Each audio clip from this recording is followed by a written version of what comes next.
Our speaker today, Heather Shultz, loves Reese's peanut butter cups, dogs, photography, silly jokes, and teenagers. Heather was a baton twirler in high school until she caught the football field on fire and was asked to leave. She has worked with HBO, appeared in People magazine, and numerous television programs. She has spoken in 49 states and 7 other countries. Alaska is the only state she has yet to speak in, so if you know anyone in Alaska, hook her up. She has traveled the world sharing her message of resilience, embracing failure, and taking control of her future. Now, please join me in welcoming Heather Shultz.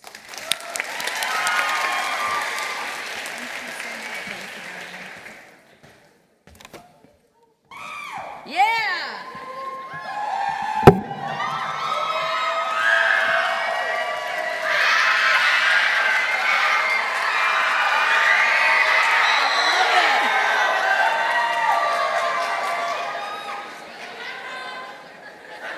I love it. Let's honk for each other. Honk, honk. I love you, my workshop people. Yeah. Thank you. I love you too. Hey, Sam, give me just a little bit more. Just a little bit. Yeah, that's much better. All right. Okay, y'all. Now, I am somebody, my workshop people can tell you this, I operate on energy. I like energy, okay? So, you guys are so spread out, this just doesn't feel right to me. It's like, yeah, honk, honk. I'm not going to make you move too much, but I am just going to ask you to move down, okay? So we don't have to fill in just this area. If everybody moved down so there's no big empty rows. Everyone just move down for me. Thank you for getting right up and getting to the job. If you're sitting on an end, if you would scoot to the center, so the end rows are open, so people can easily sit, so we're not climbing over the top of each other. So what we should be doing is filling in the front 10 rows or so. So we got the whole front row is empty. Second row is empty. So those of you who are up in the corners, please come on down. Work with me, people. Work with me. We got a lot of seats over here. There you go. We got some brave souls right here, front row. Yes, I love it. Thank you for getting up and moving. I certainly do appreciate it. That definitely helps. Thank you. Oh, yeah. Keep filling in real quickly. Come on down and find some empty seats. Okay, we're making it happen. This is good. This is good. It's funny, I see y'all coming in and sitting up there, and I'm like, oh, I'm just going to be moving you.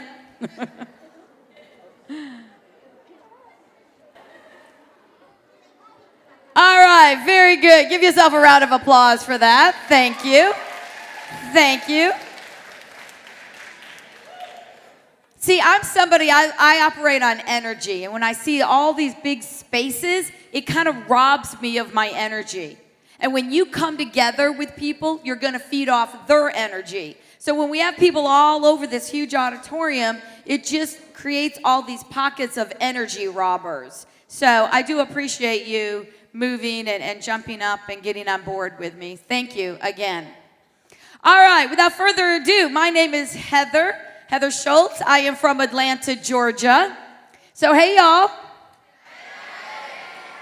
Okay, perfect. Now, you know in the South, we say, hey, y'all. So let's try it again. Hey, y'all. Hey, y'all. Nice. Clap once, twice. Give me 3. And then I want you to say, I feel good. Let's try that again. Clap once, twice, 3. That's what I'm talking about. Here's the energy. I love it. I love it. Now, y'all know a little bit about me. You know, my name's Heather. You know, I'm a professional speaker. You know, I travel all over the world. You know, I'm from Atlanta. But I want to get to know you a little bit better. This is what I'm going to do. I'm going to make a statement. If you can say yes to my statement, I want you to stand up. If you can't say yes to my statement, then just simply stay seated. Just know you might stay standing for 2, 3 statements right in a row. But as long as you can say yes, you should be on your feet. And I want everyone, students and adults, playing along. All right, here we go. Stand up if you like grape Kool-Aid.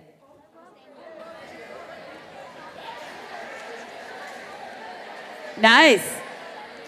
Stand up or sit down if you are an athlete.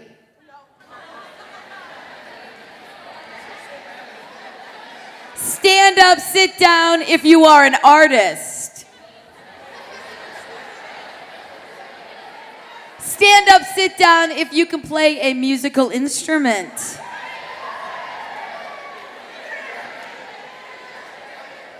Stand up, sit down if you can speak a foreign language. Okay, wait. It's got to be more than wee bonbon or the cuss words. We all know the cuss words.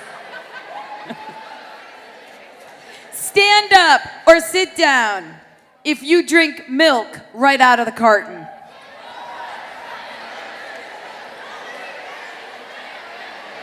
Okay, those of you who are on your feet, you have a very nasty habit. And proud of it. Stand or sit down if you bite your nails.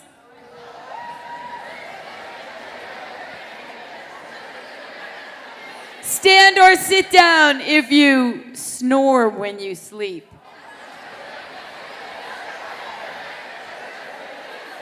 Stand or sit down if you drool when you sleep.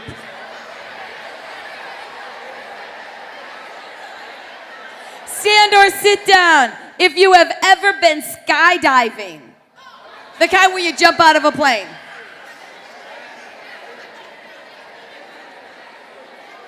Stand or sit down if you believe that your generation is powerful enough to change this world.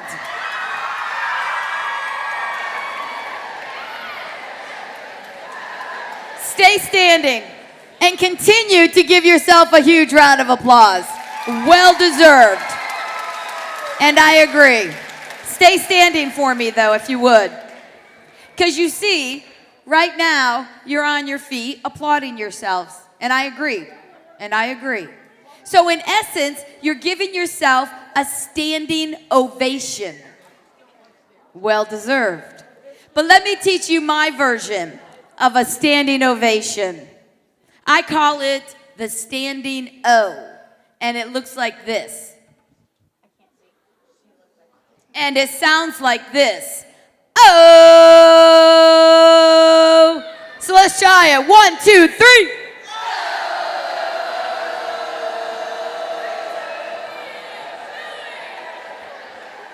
Go ahead and take a seat, but give yourself another big round of applause.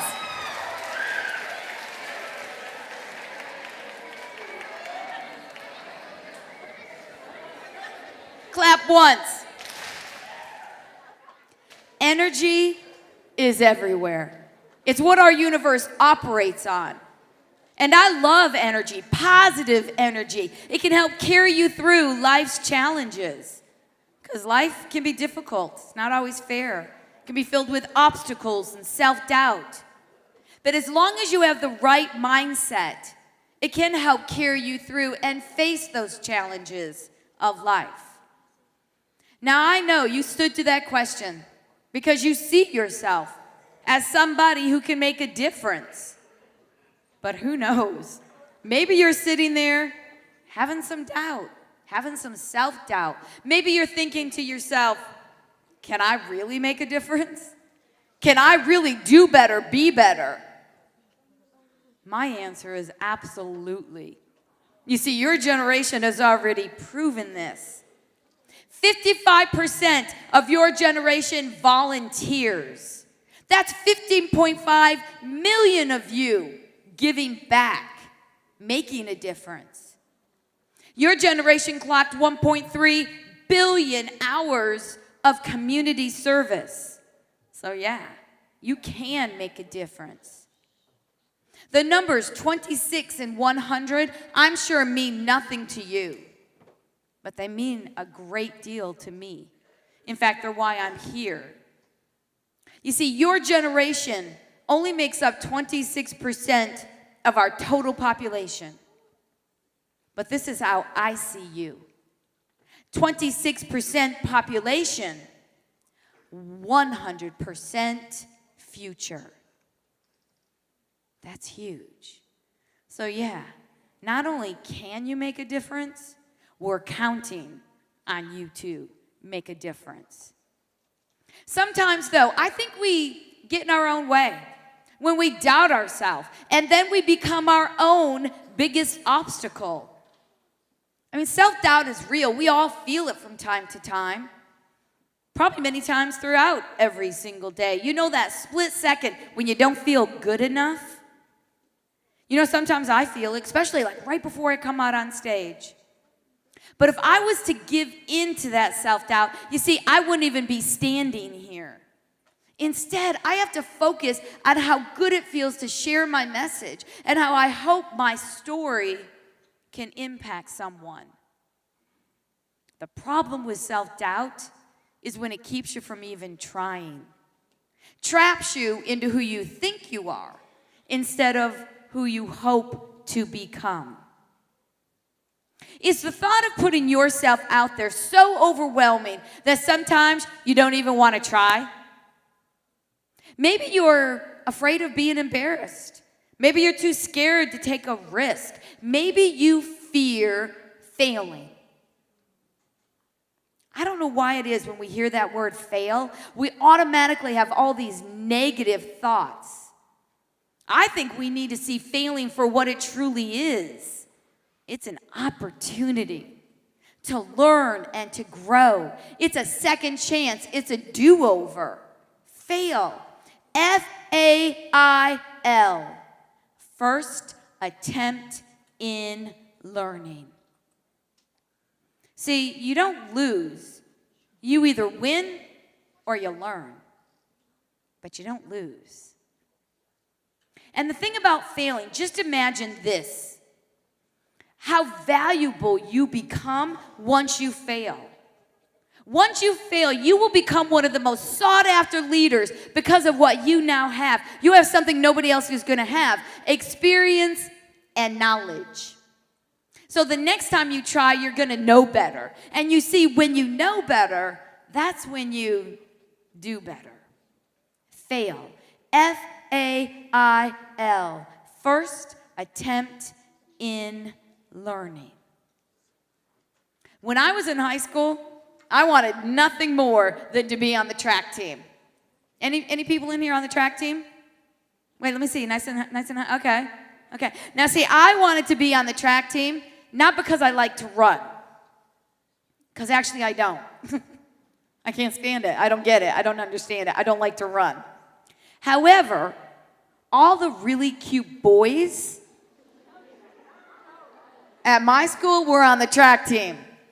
So that's why I wanted to join the track team. And I wanted to be able to ride the away bus with all the really cute boys.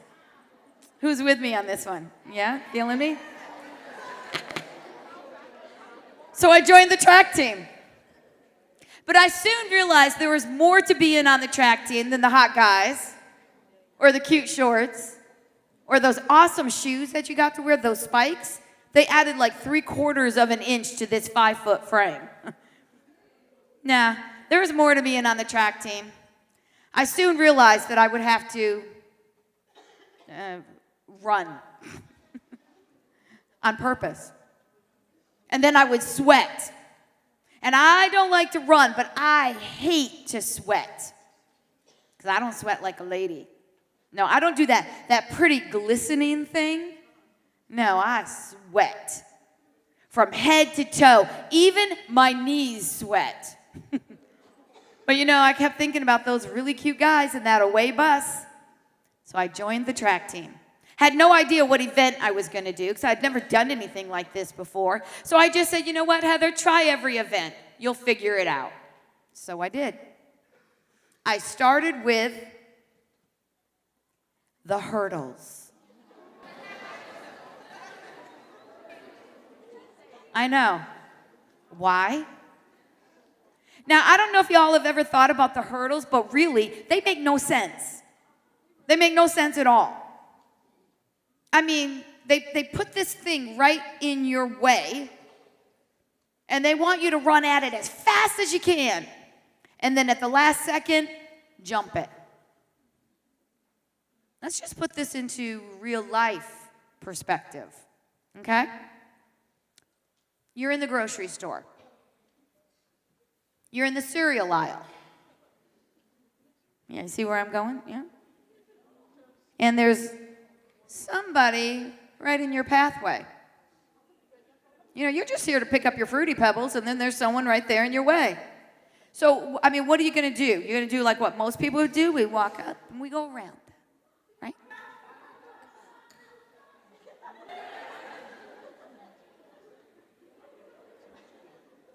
But oh no. No. In the track world, you're supposed to run at that person as fast as you can and then jump them.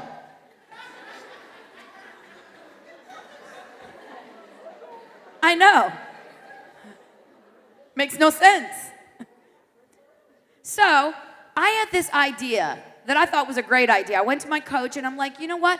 Why can't the height of the hurdle be based on the height of the runner? So my hurdle, based on my 5-foot frame, would be like about, I don't know. Now that I could do. But oh no, Coach didn't think it was a great idea.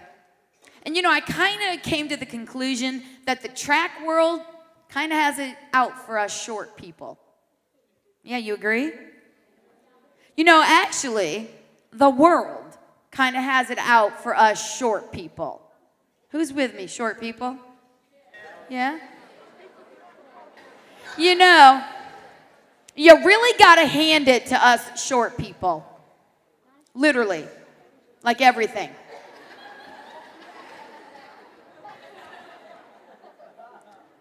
So I decided I was going to move on. And I moved on to, wait on it, the shot put. Again, why? I failed. And then I tried sprinting, last place. I even tried the high jump. I never got airborne. So then during one meet, I was off. Okay, I'm just going to be honest here. I was off to the side, flirting with the really cute boys. When I heard my coach hollering at me, he's like, Heather, get up, line up, you're in this race. And I saw the runners lining up over here, and I'm thinking, I'm in this race? I had no idea. I had no idea what the race even was. So I'm whipping off my sweats, trying to get to the start line, trying to think, okay, what race is this? What is it? Is it the 2 mile, the 1 quarter mile? That's what it is, quarter mile, cool. Okay, I get to the line, I'm ready, gun goes off, I take off. And I said to myself, you know what? It is once around the track. You can do this. You can do this. Just give it everything you've got. And I did. So I start running as fast as I can, y'all. My arms are pumping. I'm breathing heavy. My knees are sweating. And I come around that last curve, and I can see the finish line. And I'm like, there's no one in front of me.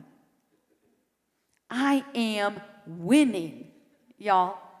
Now, this was kind of freaking me out because this had never happened before. I had no experience at winning. So I was like, oh my gosh, this is your moment. Just take it. Do everything you can to just take this moment in. So I did. I crossed that finish line like I was some Olympian athlete. Threw my arms up, threw my head back, and just crossed that line. And I waited. I waited for my fans to go wild.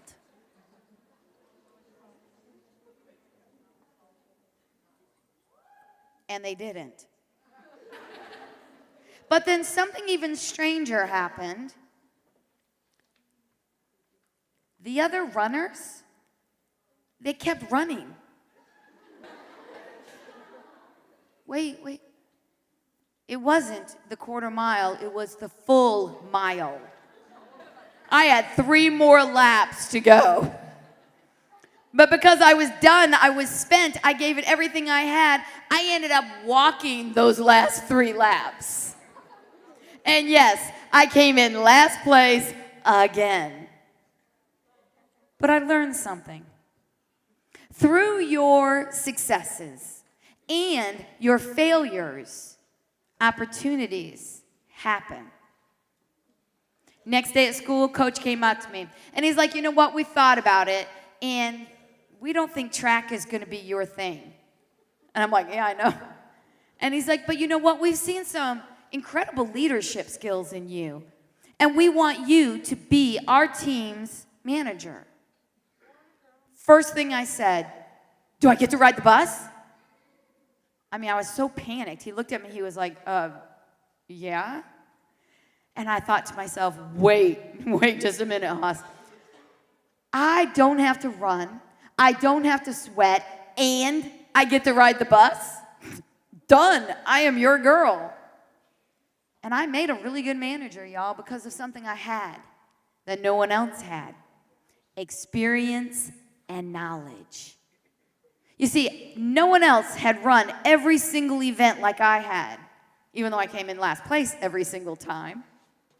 I had the experience and knowledge that others didn't have, and I made a really good manager. I was an important part of the team.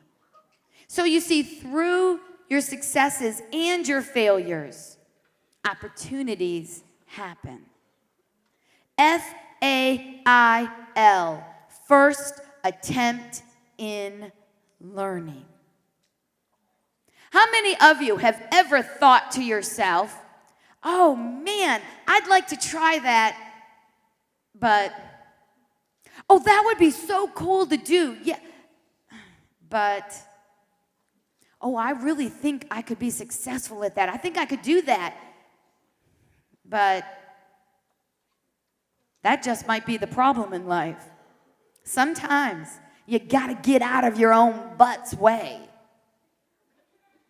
And every butt is different. Every butt is personal. You own your own butt in life. Your butt might be, but I'm not good enough, strong enough, smart enough, brave enough, pretty enough, popular enough. Whatever your butt is, set it aside. Get out of your own butt's way and understand that you are enough. And who cares if you don't have the skill set? Just have the will set. See, I want you to understand that there's going to be hurdles on and off the track. There's going to be fails in life. Failing is just part of life. I want y'all to help me out here. I want you to make some noise, some loud, wild, and crazy noise to this. That's a good start. That's a good start. How many of you have ever taken a test and failed?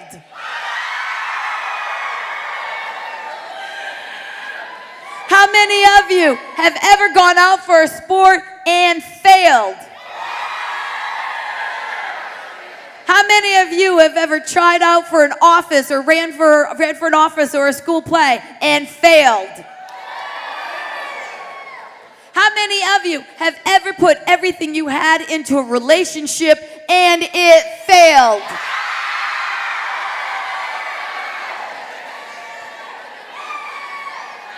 How many of you have ever got up on a Monday morning and said, today is the day I'm going to start working out, and it failed?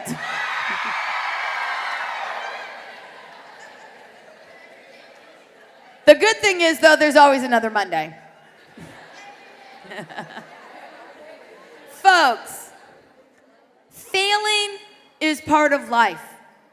I want you to get comfortable, have a healthy relationship with failing, and learn and grow from every single fail.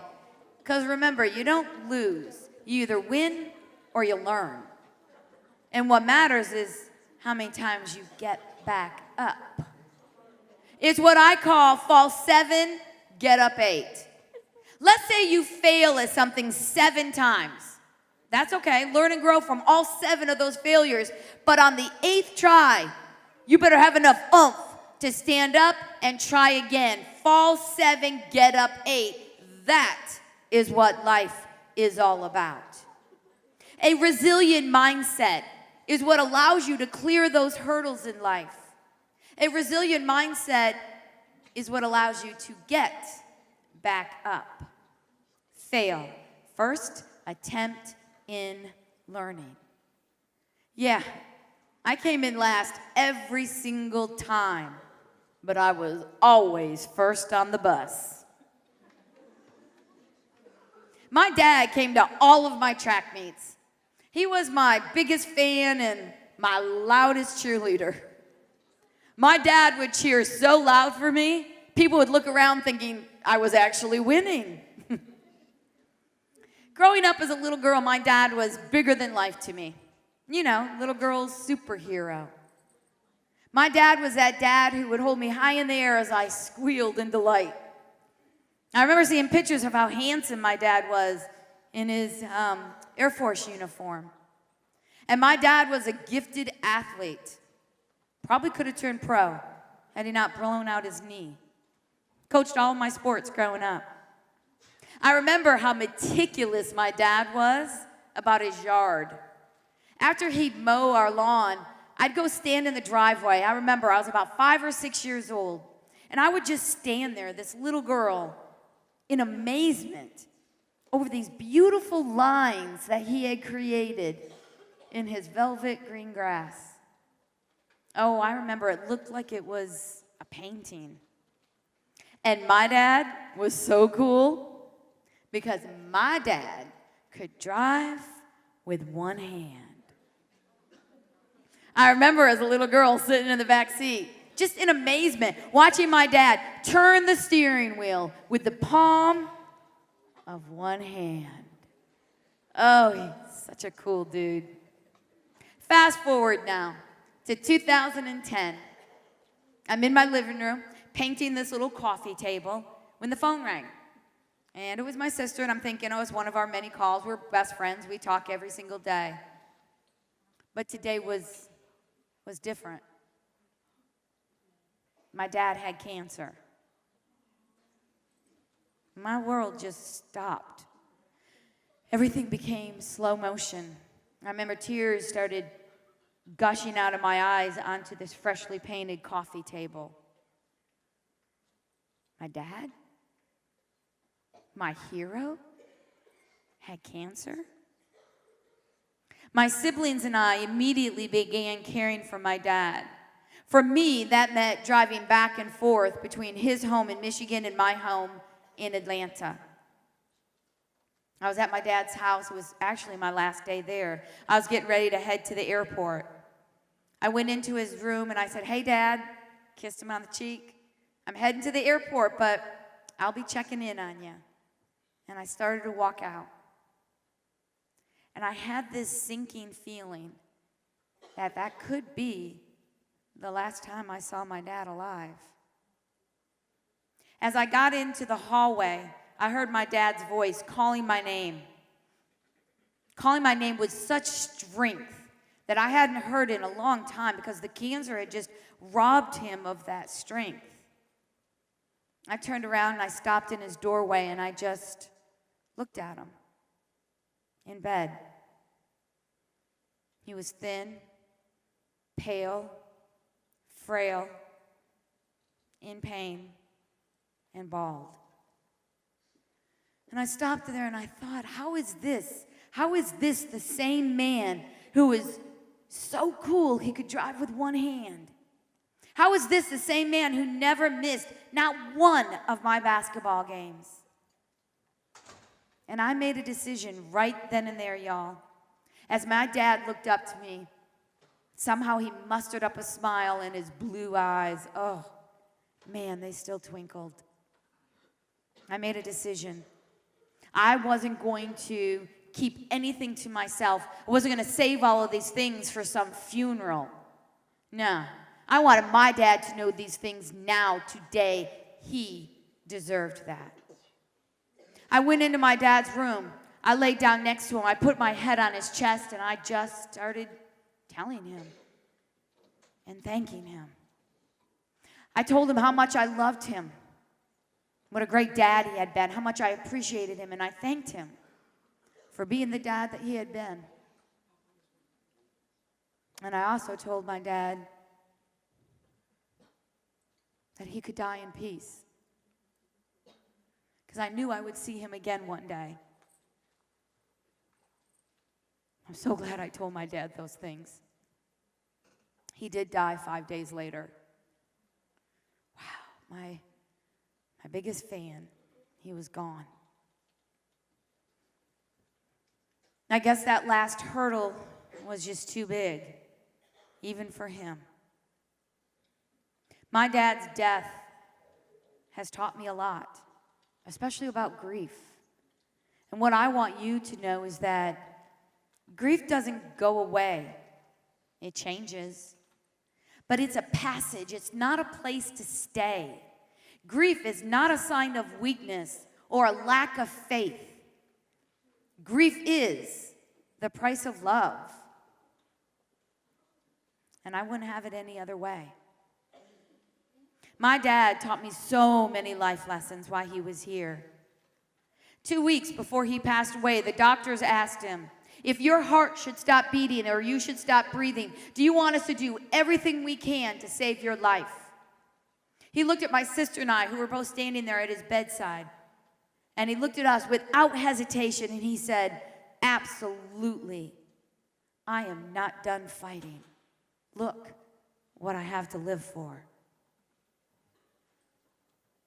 I can still hear my dad's words today. He is the one that taught me to be resilient. He'd always say to me, Heather, don't ever live average, be average, or think average. That's a lesson about staring down self-doubt. It's about getting out of your own butt's way and never giving up. It's about when life puts you in a tough situation, don't say to yourself, why me? Instead say, try me. That's a resilient mindset. Now I know, I'm very aware of the fact that some of you are probably sitting there going, okay, I can't possibly relate to this lady. Sounds like she had the perfect childhood or the ideal dad. I mean, don't get me wrong, my dad was my hero. But my dad was also an alcoholic. And he was the worst kind. He was a mean and angry drunk. When my dad would get drunk, he'd often beat on my mom and us 3 kids. Nah, he created some memories I can't unsee. He wasn't always that dad who would hold me high in the air as I giggled in delight. No. Sometimes he created a home I didn't even want to be in. I remember coming home from school, running through the front door, thinking to myself, what dad was I going to get today? My fun dad or my drunk and angry dad? When I was 5 years old, my dad had been drinking all day. Now, when my dad would drink, he would have this change within him. You could just see the anger boiling inside of him. Anger I don't even think he knew what to do with. It was evening. He told us kids to go get our pajamas on. And as I'm walking to my bedroom, my dad came up behind me, grabbed a hold of my hair, and threw me into the floor as hard as he could. To this day, I don't like the feel of carpet on my face. I remember scrambling on all fours to get away from my dad into my bedroom. Now my dad's sitting in the living room in his recliner, watching TV in a drunken rage. My mom knew what was coming. We all did. My mom huddled us 3 kids into the back bedroom, told us that she had a safe car on its way to take us to the local shelter where we would spend the night. And then when she gave us the go-ahead, we should run through the house, out the front door, and jump in this car. So all 3 kids huddled in the back bedroom. When I saw the headlights of this safe car wash across my bedroom wall, and then I heard my mom go. All of us kids ran through the house, right past my dad. But because he had been drinking all day, it took him a minute to realize what was even going on. That his own kids were fleeing from him. Out the front door, 3 kids in their pajamas, holding hands, barefoot, running across that beautiful green grass that he had created. We jumped into that safe car and left. Spent the night at a shelter, came back the next day. And no one talked about it. I never understood that. And things would be great. My dad would be on his best behavior until the next time he got drunk. Now, honestly, y'all, this is a struggle for me to tell, to even talk about. I didn't even start sharing this story publicly until just last year. It's a part of my childhood very few people know about, but yet I struggled to tell.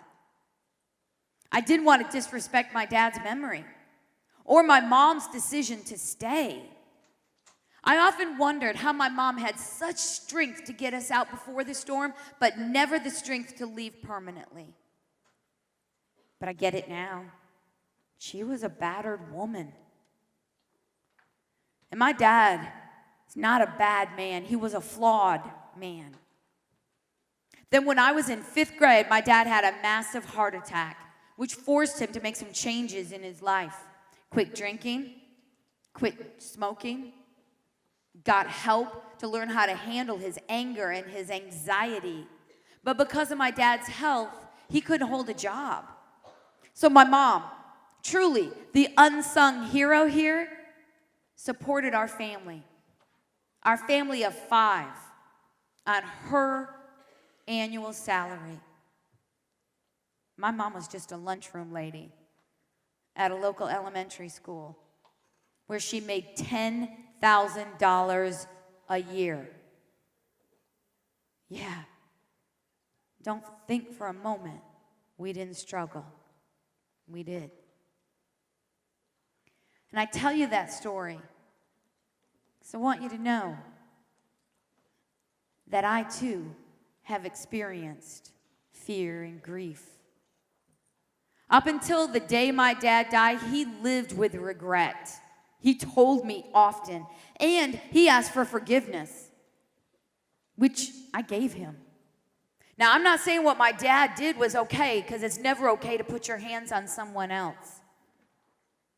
But he was my dad, and I needed that peace in my life. You see, my childhood easily could have been my butt in life. I knew, though, that I didn't want to live like I was broken, because I wasn't. I didn't want to live with anger, because every minute you spend angry, you lose 60 seconds of happiness. I am not what happened to me. I am what I choose to become. We all have scars.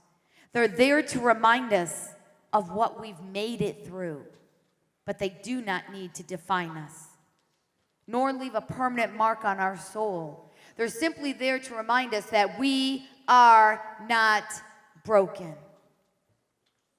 So yeah, I have felt grief, disappointment, loss, tragedy, fear. We all have. I had a lot of emotions. Sometimes I loved my dad, but sometimes I hated my dad. I had so many emotions, I sometimes didn't know what to do with them. I hated it when my dad drank. I hate some of the things I've seen. Yeah, my childhood taught me some really ugly life lessons. But it also taught me some really good stuff. Yeah, my dad made mistakes in his life, but he also made positive changes to his life. And that's what I choose to carry with me.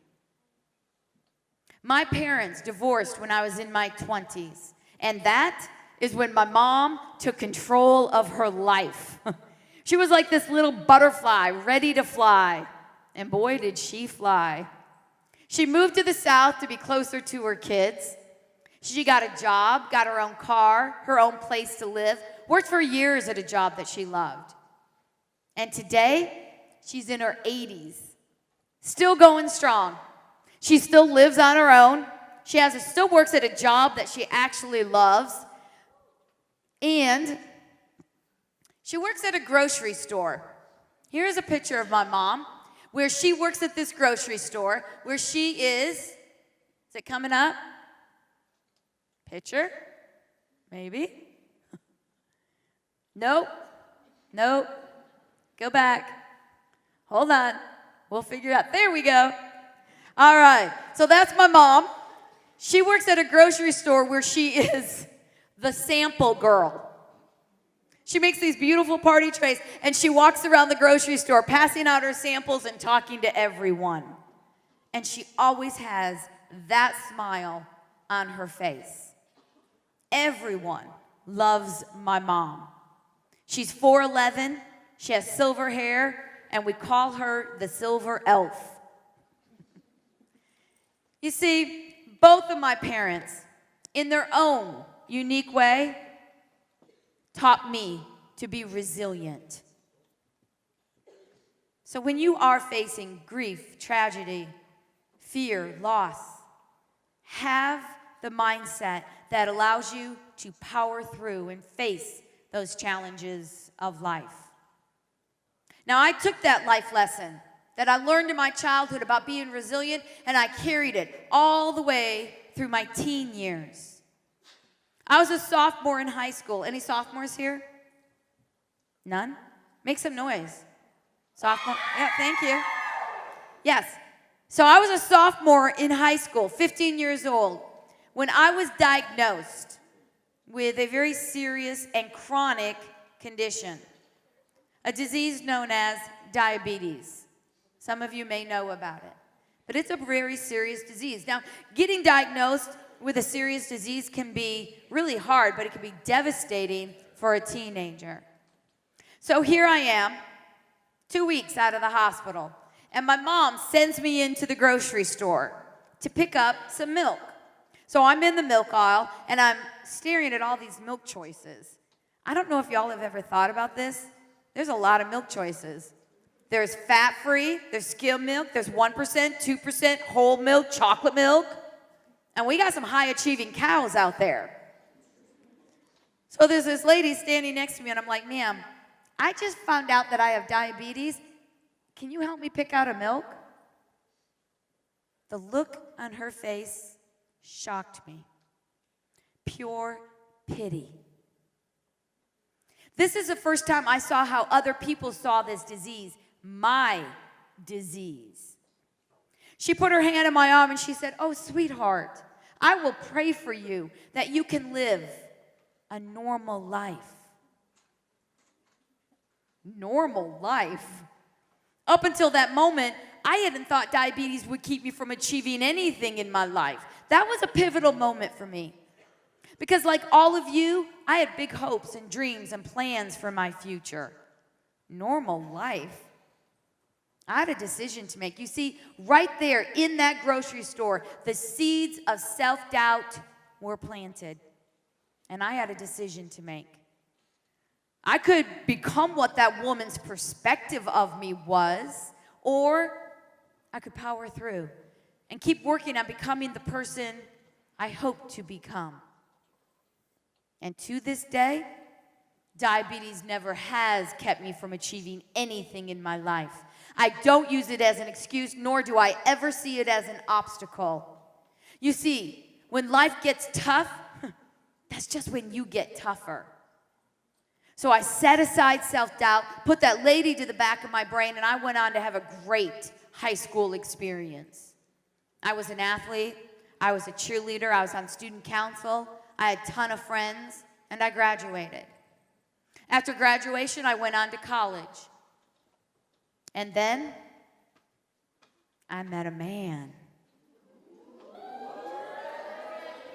And he was not on the track team. He was tall, dark, and handsome. And we fell in love, and he put a ring on it. He did. Now, don't start any nasty rumors. I've got something wrong with my knuckle, and I can't get my wedding ring on. But we're still happily married. I always knew that I wanted to be a mom, that I always wanted a family. So 2 years after we got married, we were thrilled to find out that we would be starting our family. However, for a diabetic, being pregnant can be very serious. In some cases, even fatal. I did everything I could to have a healthy pregnancy. Took all my medications, worked out, ate well, but I still had a very difficult pregnancy from day one, emotionally and physically. Emotionally, y'all, I was a wreck. I kid you not. I was an absolute wreck. I cried every single day during my pregnancy. I remember one time I went to the refrigerator to get a glass of milk, and there was only this much milk left in the carton. What do y'all think I did? No, I didn't cry. I sat down on the kitchen floor and sobbed like a baby. But it was one of those ugly cries, you know, where you can't get your breath and snot is flying. It was one of those. Emotionally, I was a wreck. And physically, I had a very difficult pregnancy. Throughout my entire pregnancy, I was hospitalized 26 times. Had a feeding tube put into my body just to keep me alive. And at 24 and a half weeks into my pregnancy, I developed a life and death medical condition. You see, due to my diabetes, I started going into full kidney failure. The doctors told me in order to save my life, in order for my unborn child to have any shot at life, they were going to have to perform in an emergency C-section. When my child came into this world weighing just over 1 pound. My child was so small that she fit into the palm of my hand. Doctors gave her 2 hours to live. I was flooded with feelings of guilt and self-doubt. That woman in the grocery store came back to me. Why did I ever think I could have a healthy pregnancy or a normal life? Now, I know it's difficult for y'all to imagine when I talk about how small she was, but if you look at this photo, this is her at birth. And you can see her, all the cords and tubes. However, if you look at this picture, you can see again her laying there with all these cords and tubes attached to her. Still kind of hard to understand how small she was. Folks, if you notice that beanie baby in that photo, here's that beanie baby. Here is that same beanie baby. Doctors gave her 2 hours to live. I remember asking to be alone, where I went into the neonatal intensive care ward where they were keeping her alive in this little glass incubator. I remember I was standing over the top of her just sobbing, and tears were falling onto this glass incubator. It almost looked like it was raining on her. And all I could think about was, I hope she's not hurting. I hope she's not in pain. And I said to her, you know what, sweetheart, if you're hurting, you're in pain, I want you to know you can let go. Try speaking those words to your own child. I let her know that I would be okay and Daddy would be okay. But then I also said to her, you know what, sweetheart? If you want to fight this fight, I want you to know I'm going to be there every step of the way. And what happened next, the best way for me to describe this is she just opened up her eyes. She looked right at me. I knew what she was saying loud and clear. She was saying, Mama, bring it on. Yes. Every breath for her was a struggle.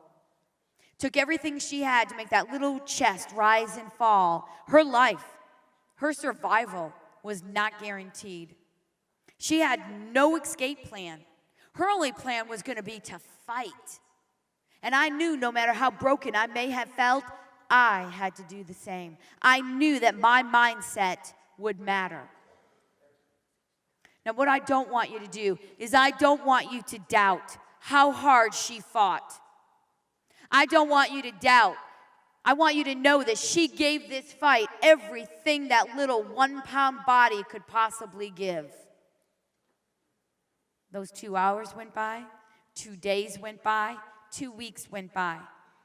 She ended up spending 4 months in neonatal just fighting for her life.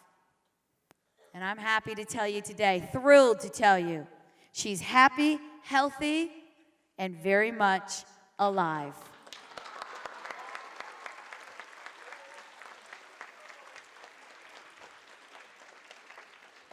Wow, thank you for that. Thank you for applauding life. And her name is Liberty.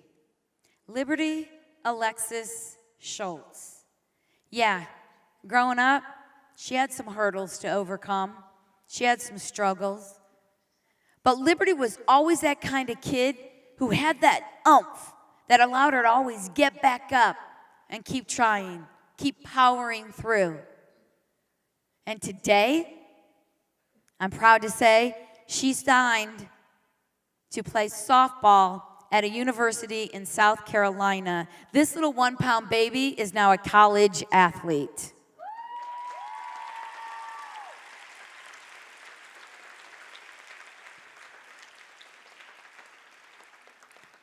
So understand that your mindset matters. And by the way, I'll make sure I tell Lib that a whole bunch of students from Arkansas applauded her life. Wow. Thank y'all for that. Thank you, thank you, thank you. And Sam, we can now go to live feed. That would be great. I have to kind of tell them when to take my slides down. Now, you know, is all of this that I'm talking about as we start to close here, is all of this powering through, putting yourself out there, taking a risk, is it going to be easy? No, it's not. You're going to have failures along the way. Be ready. You're going to experience self-doubt. Be prepared. You're going to feel awkward. But don't we all? Don't we all feel awkward? How many people here ever feel awkward? Yeah, I know. How many people feel awkward like every single day? That's why I like to say, let's just be beautifully awkward together. That's right. Beautifully awkward together. You know, folks, every time I take this stage, I face a fear. What if y'all don't like me? I like you too. What if I say or do something embarrassing? I mean, did somebody say embarrassing? Yeah? Okay. So I'm at this school, Houston, Texas. Huge auditorium. And then down the front of this huge stage were all these stairs. And I decided I was going to have a moment. In fact, I was going to have an Oprah moment. I was going to go down those stairs and out into the audience. It was going to be cool. Yeah. You know where I'm going with this? My heel got caught on the first step. on my way down for this Oprah moment, and I started to tumble. But wait, there's a railing right there. And so I decided just grab for the railing, it'll break your fall. So I did. So I grabbed for the railing and missed. And I clocked my forehead right there on the railing. And then I fell the rest of the way down all of the steps. And a lot. And this wasn't a pretty fall. It was like an ugly, head over heels, hair flying kind of fall. So now I'm laying on the floor at the bottom of the steps. I'm thinking to myself, oh my gosh, you just took a flight that challenged the Wright brothers. I stood up, thankful that I wasn't hurt. Even more thankful I wasn't in a dress. And I did what any rational thinking person would do because I didn't know what else to do. I started laughing. Hard. I was laughing so hard. You know the kind of laugh or giggle you do in church when you're not supposed to? And you just can't stop? So then the whole audience, several thousand high school students, were feeling a little awkward, so they started laughing.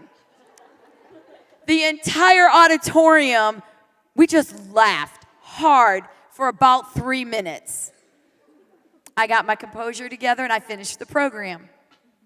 But what I learned here is that my message is more important than any fall I could take. The work that you're doing and the difference that you're making is more important than any fail you may have. Fall 7, get up 8. Now, I do want to make sure that y'all are connected to me as we start to close this out. So I have this with me. Next slide. Those little wizards out in the trailer are they there? And yes, I've got this for anybody who might be interested. It's a little to-do card. And if you would like one, I have one. I'll be out in the lobby after we're done here. And I want you just to put this somewhere where you'll see it every day. I don't know, on your bathroom mirror, in your locker, on your steering wheel. But it's just there to remind you of things you can do to power through. First, love yourself. That's the foundation. Always loving yourself that you want the best for yourself. 2, get outside of your comfort zone. It is a beautiful place to live.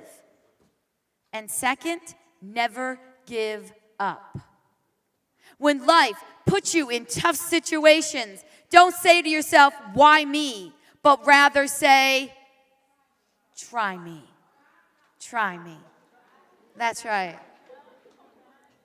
Folks, next, I am one of those people, I like to make connections. Now understand this, I am not about collecting followers. It's not what I'm about. I'm about making connections, relationships. I've been texting for the last 2 days with young people that I met 6 or 7 years ago when I spoke at this conference. We're still in contact today, still texting to this day. I am about making connections, and I want to connect with you. I hope that you'll go follow me on social media. If you want to talk further, if you want to reach out to me, believe me, I'm a good listener. I got 2 ears and 1 mouth.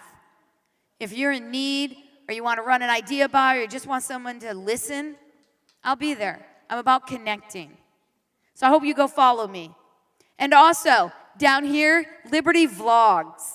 Liberty is a YouTuber. She has her own YouTube channel. And she is just working on getting her subscribers up, her numbers up. So if y'all would be so kind and go subscribe to Liberty Vlogs, check out her videos. She only posts things that are positive, funny life things like her and her new boyfriend went out on a date with only gift cards that they had been collecting. So it was how to do the cheapest date in America. So it's just fun things like that. You can also follow her on Instagram. She posts some pretty cool videos. She's into making videos and editing them. So go follow Liberty at Liberty Vlogs. And if y'all would help me out with something, absolutely no talking. I'm going to ask every adult in here to please stand up, just the adults. And no talking if we could. We were having family game night one night, me, Liberty, and Steve. And Liberty was the scorekeeper. So she had this pad of paper. Steve was laying on his back. She took this pad of paper and put it on Steve's stomach, and she started keeping score. And Steve looked at her and said, "What am I, your desk?" And she said, "No, Daddy, you're my everything." Adults, thank you for being these students' everything. We appreciate the time, your heart, your effort, and everything you give these students. So folks, let's give your teachers, your advisors.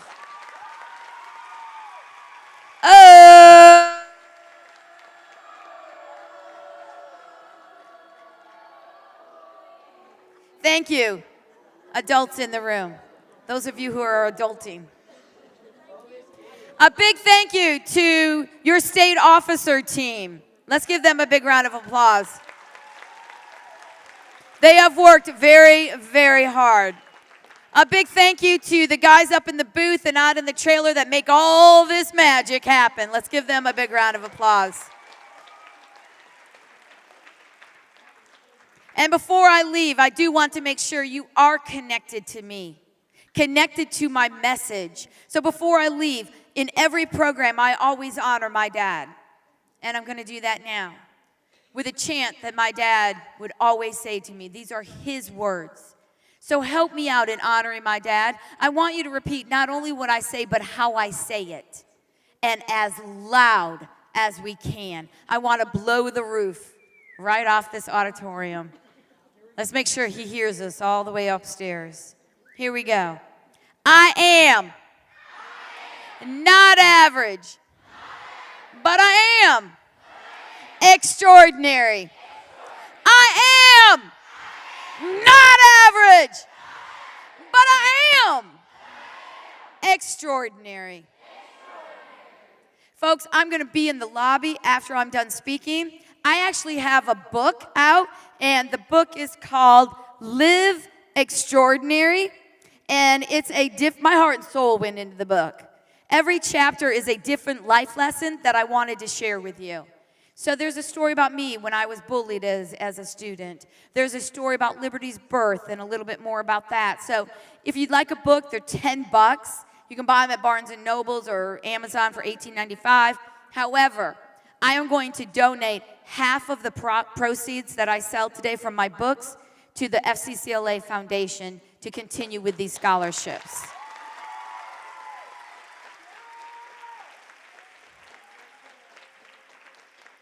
And don't forget, the only way FCCLA can keep growing and going strong is for those of you out there to support the foundation and your local chapters and your state chapter. So get out there and do some great things. Keep up the work that y'all are doing. Thank you. Thank you for allowing me to be here today. Thank you. FCCLA members, let's give our guest speaker, Heather Shultz, one more round of applause.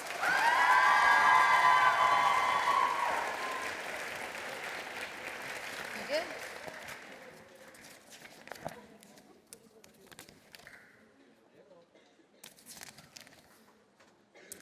As a token of our appreciation, we presented Heather with the Arkansas Traveler. Arkansans have long been known for their hospitality and their love of their beautiful state. This certificate expresses the state's special recognition to out-of-state visitors who have contributed to the progress, enjoyment, or well-being of the state of Arkansas or to her people. The story behind the Arkansas Traveler is simple. While traveling through the Arkansas backcountry in the early 19th century, Colonel Sandy Faulkner, tired and hungry, came upon a humble squatter's cabin. He found the occupant sitting in the doorway, playing the first part of a familiar tune over and over on an old fiddle. Faulkner stopped and asked for accommodation. The squatter offered none. When Faulkner asked why he played the same part of the tune over and over, the squatter replied that he didn't know the rest. When Faulkner played the tune of the tune, the squatter changed his mind, making the traveler royally welcome as he pleased. Like that long ago traveler, we hope you have a good visit. Enjoy our state, share your own turn of the tune with us, and always have nice things to say about Arkansas.